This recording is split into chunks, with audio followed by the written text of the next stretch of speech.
రత్నా ఉత్కడిలో ఉన్న పేద ప్రజల కంటే ఇక్కడున్న ఆదివాసుల జీవితాలు చాలా దారుణంగా ఉన్నాయి. దీనికంతటికీ మూల కారణం మా అమ్మగారే. మనం ఏదో ఒక దారి చెయ్యాలి అమర్.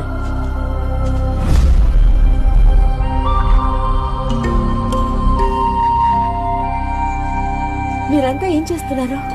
అమ్మగారండి, వీళ్ళు మా గ్రామ పిల్లలు.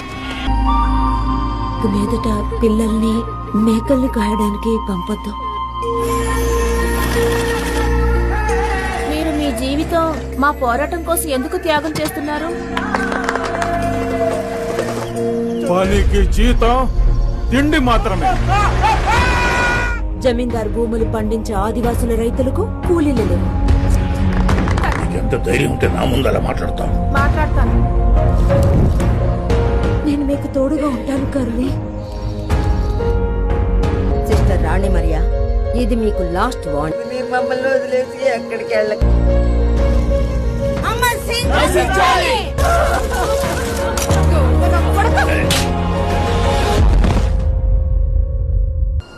ఒకవేళ మనం మన సౌకర్యం కోసం ఇంకొకరికి హెల్ప్ చేయకపోతే మనం అంకితం చేసిన ఈ జీవితానికి అర్థమేంటి చెప్పు?